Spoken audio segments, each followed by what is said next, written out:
July 8th, 1947, Yeah. the 509th Bomb Group, which is the only atomic bomb-capable squadron on the planet at this time. Right, the most elite of the elite. Exactly. They issued this press release, and, it doesn't say, oh, we found some weather debris, or even, we found a crash site.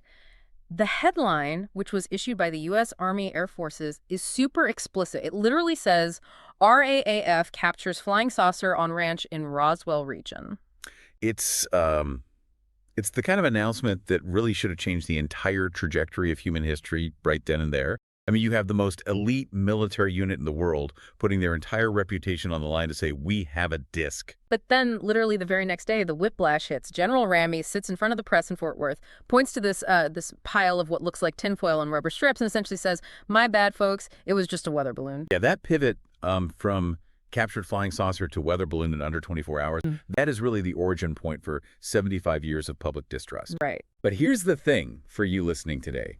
We aren't here to just rehash the folklore. No. We aren't here to talk about the aliens in the freezer mist that popped up in all the tabloids decades later. Yeah, we are doing a deep dive into the actual evidence. We're looking at a huge stack of recent investigations, including forensic analysis of a secret journal that was found in a family chest. We've got transcripts from an investigation by former CIA operative Ben Smith, and some really disturbing testimonies from the families involved. Our mission today is to strip away all the pop culture. We want to look at the physical and the psychological footprint of this event. Right, the stuff that actually leaves a mark. Exactly. We need to talk about memory metal, magnetic anomalies in the soil, and why the government threatened to literally erase entire families over what they claimed was just a pile of balsa wood and foil. So let's start with the guy who actually held the debris. Major Jesse Marcel. I think there's this huge misconception that he was just some local guy who got confused by a shiny object out in the desert. Oh, that is the biggest misconception. Jesse Marcel wasn't a bystander. He was the intelligence officer for the 509th. Right. He was highly trained in aerial photography, map reading, identifying foreign aircraft. His entire job was to know what things look like from the sky. He had seen hundreds of weather balloons. So the idea that he would trek out to the Foster Ranch, look at a debris field that was, what, 3/4 of a mile long? Yeah, massive debris field. Right, and that he'd mistake a standard rubber balloon for a flying disc seems... It borders on impossible. Marcel was a highly competent professional, and for years all we really had was his later testimony saying, it wasn't a balloon.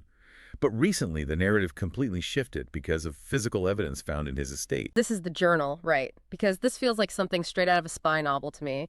His grandchildren are going through an old cedar chest, and they find this beat-up military notebook hidden among his papers. Exactly. And the immediate hope, of course, is that you open it up and find a daily log saying, July 8th, saw the bodies, they were gray. Right, the smoking gun. I take it that's not what they found. Not quite, no. It wasn't a diary in the traditional sense. It was more of a commonplace book, Yeah. a collection of jokes, lyrics, random quotes. Okay. But because there was no obvious smoking gun text, investigator Ben Smith had to go much deeper. He brought in a forensic document examiner, Jennifer Nesso, to prove the book was even real in the first place. I love this part because it's actual science, not just hearsay. How do you even date a notebook if there are no dates written in it? You look at the molecular structure of the materials. Nasso analyzed the ink and confirmed it was non-ballpoint liquid ink. That places it firmly in the pre-1950s era. Wow, okay. But the real fingerprint was the paper itself. She found a faint watermark on the pages that said Juniata. Juniata. That's a college, isn't it? It is. Juniata College in Pennsylvania. And it just so happens that's exactly where Jesse Marcel went for his intelligence training during World War II. That is wild. Yeah, that watermark is the chain of custody. It links that specific book to Marcel's specific history. It proves it's authentic. Okay, so we know it's his book. We know he wrote in it. But if he didn't write about aliens, why does this journal even matter? It matters because of the handwriting itself. This is where it gets really fascinating. The journal starts with this beautiful, fluid cursive. Very controlled, very elegant. Right. But as you progress through the pages, the writing style completely fractures. It turns into this blocky, erratic, separated print. Does that just mean he was in a hurry? Or is there a psychological marker there? In graphology, specifically when you're analyzing someone in the military who is highly trained in composure, a sudden shift from cursive to block print usually indicates a need to lock down. Lockdown. Yeah, it signals extreme stress, a compartmentalization of the mind, or even a psychological break. Ben Smith's analysis suggests this shift perfectly aligns with the Roswell timeline. So we're basically looking at the mental disintegration of a man who is being forced to live a lie. Precisely. He's an intelligence officer who knows the truth, but has been ordered to humiliate himself publicly by posing with a weather balloon for the cameras. That journal is the psychological debris of the cover-up. Man. Well, speaking of debris, let's go back to that night. Because Marcel does something that I still cannot wrap my head around. He's got this wreckage in his vehicle. He's supposed to take it straight to the base. Right. But instead, he drives home at 2 in the morning. He does. He wakes up his wife and his 11-year-old son, Jesse Marcel Jr., Okay. and he brings the material into the house and spreads it all out on the kitchen floor. That is such a human moment to me. Just that feeling of, I have to show someone before this disappears forever. And that choice gave us one of the most consistent witnesses in this entire saga. Jesse Marcel Jr. went on to become a medical doctor and a colonel in the National Guard. He wasn't a crackpot. No, not at all. And until the day he died, he described exactly what was on that floor. He talked about the I-beams, right? Yeah. Yes. Small metallic members, shaped like structural beams, but very lightweight. And on the inner surface of those beams, there was writing. This is the detail that always gives me chills. He didn't say it was English or numbers. No, he called them purple hieroglyphics. Geometric shapes, violet or purple in color. He was totally emphatic that it looked nothing like Russian, nothing like Japanese. It was entirely distinct. And then there's the material itself, because we hear phrases like memory metal thrown around a lot today. But in 1947, did they even have a word for what they were seeing? No, and that's exactly why the descriptions are so struggle-filled. They were trying to describe future tech using 1940s vocabulary. Which brings us to Frankie Rowe. She's another huge key witness, the daughter of a firefighter who was called to the scene. She was just a kid, too, wasn't she? 12 years old. She recounts that a state trooper came to the fire station where her dad worked and actually showed them a piece of the wreckage. And she got to handle it. She did. She describes taking this piece of metal and crumbling it into a tight ball in her hand. She held it there, hiding it, maybe thinking she could keep it as a souvenir. But when she opened her hand and dropped it onto the table, it didn't just unfold. She said it flowed like water back into its original flat shape. Like a liquid solid. Exactly. No creases, no wrinkles, no sound at all. See, that's the smoking gun for me. If this was a weather balloon, I mean, we've all handled tinfoil. If you crush tinfoil, it stays crushed. If you crush neoprene rubber, it bounces back, sure, but it doesn't flow. And we have to remember the context of 1947 material science. Right. We did not have shape memory alloys like nitinol yet.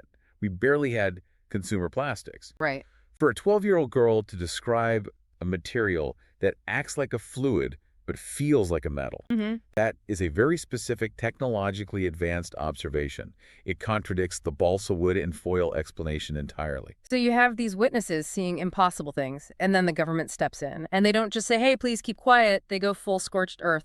It goes far beyond a simple non-disclosure agreement. The intimidation tactics described by the witnesses are frankly brutal. Let's talk about Mac Brizzle, the rancher. He's the guy who initially found the field of debris. He goes from being just a normal, everyday rancher to, well, missing. Yeah, the military detained him for days. They held him at the base. And when he finally came back to town, his friends and family said he was a broken man.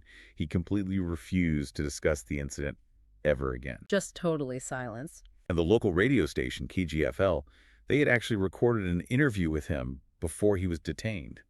The military threatened to revoke their broadcasting license if they dared to air it. So they shut down the media. But what they did to Frankie Rowe is what really upsets me. It should upset everyone. Right. A military MP came to our house. Remember, she's a child. He sits her and her mother down.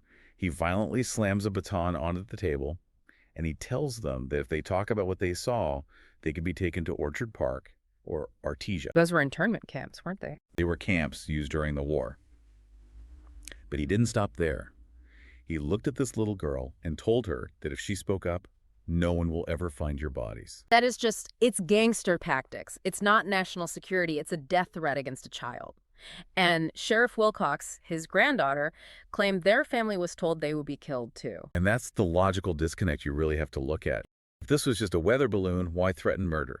Even if it was a classified project, let's say it was Project Mogul, which is the popular debunking theory, you don't threaten to kill civilians to hide a microphone balloon. Can we actually pause on Project Mogul for a second? Yeah. Because that's always the go-to explanation for skeptics. They say, oh, it was a top-secret balloon train designed to listen for Soviet nuclear tests. Right. And Mogul did exist. It used clusters of balloons and radar targets made of foil and balsa wood. And sure, it fits the description of the official debris shown by General Ramey in that press conference. But it doesn't account for the memory metal. And it certainly doesn't account for the bodies. the bodies. Okay, this is where the dummies explanation comes in, right? Because the Air Force released that massive report in the 90s, claiming people were just seeing crash test dummies. The 1997 report, yes. They officially claimed the quote-unquote alien bodies were actually anthropomorphic test dummies dropped from high altitudes. Which sounds perfectly reasonable until you look at a calendar. It falls apart completely on the timeline. The crash happened in July 1947. The Air Force didn't start dropping those test dummies until 1954. So they're asking us, and the public, to believe that witnesses remembered seeing dummies 7 years before they were actually dropped. Exactly. It's a temporal impossibility. You cannot have a memory of an event that hasn't happened yet. This dummy explanation was just a desperate attempt to retrofit a mundane answer onto a very anomalous event. And speaking of bodies, we have to talk about Walter Haut. He's the public information officer who wrote the original flying disc press release. For decades, he was the good soldier, claiming he just wrote what he was told by the base commander. But he left a sealed affidavit to be opened after his death in 2005. And in that sworn statement, he blows the lid right off the whole thing. He admits he saw the craft himself. He described it as egg-shaped, about the size of a Volkswagen Beetle. And he saw the bodies. Did he describe the bodies in the affidavit? He described them as the size of children, with disproportionately large heads. And this triangulates perfectly with what Frankie Rowe's father told her. He was a seasoned firefighter, a guy used to seeing grim things. But he told his family these heads looked like a child of the earth. Which is a bug. It's a Jerusalem cricket. They're very common in the Southwest. They have these bulbous, smooth, oversized heads. It's a horrifyingly specific comparison for a 1947 firefighter to make. Yeah, that's incredibly visceral. He didn't say aliens or Martians. He used a reference from his own natural world to describe something he couldn't understand. So we have the testimonies, the death threats, the glaring timeline discrepancies with the dummies. But what about the ground itself? Because you can lie to the press, but you can't really lie to the dirt. This is where the modern investigation by Ben Smith really shines. His team went back to the original debris field with modern technology, specifically magnetometers. How does that work? Are they just looking for buried metal? Not just metal. They are looking for magnetic anomalies in the soil itself. When you have a high-velocity impact or intense heat, it can actually reset the magnetic alignment of the minerals in the ground. It essentially creates a permanent scar in the Earth's magnetic field. They actually found one. They found a significant anomaly. The soil data suggests something happened there that permanently altered the ground's magnetic properties. A balloon slowly drifting down and landing softly just doesn't do that. A crash does. But they also did some debunking while they were out there, which I think adds a lot to their credibility. There was this long-standing rumor about a concrete slab. Right, the rumor of the slab. The story went that Mac Brazel's son had hidden debris under a concrete floor in the old ranch house. Ben Smith took Mac's grandson, Joe Brazel, out to the site to test this theory. And what did they find? No slab.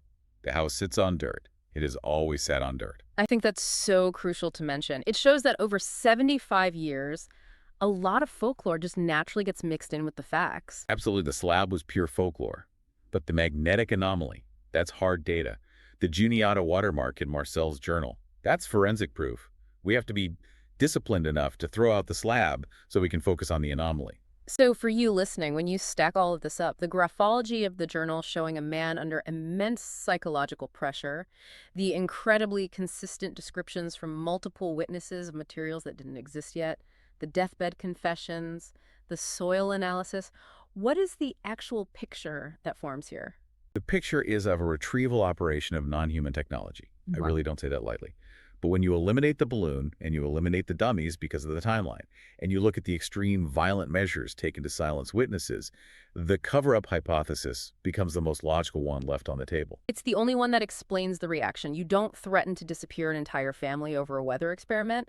And you have to look at the legacy of this. This event is ground zero. Even today, with the Pentagon's ATIP program and the 2017 New York Times leaks, all roads lead back to Roswell. It set the precedent for total secrecy. It really makes you wonder about the last 75 years of human innovation. That's the lingering question for me. I want to leave you, the listener, with that exact thought. Think about the memory medal that 12-year-old Frankie Rowe held in her hand in 1947. That material that couldn't be cut, couldn't be burned, and flowed like water back into shape. And then look at the absolute explosion of technology that happened right after that, in the 50s and 60s. Integrated circuits, fiber optics, lasers. Did we invent all of that entirely on our own, or are you holding a piece of the Roswell crash in your pocket right now inside your smartphone? Something to think about. It's a possibility we simply cannot rule out. That's it for this deep dive. Thanks for listening. Keep looking up.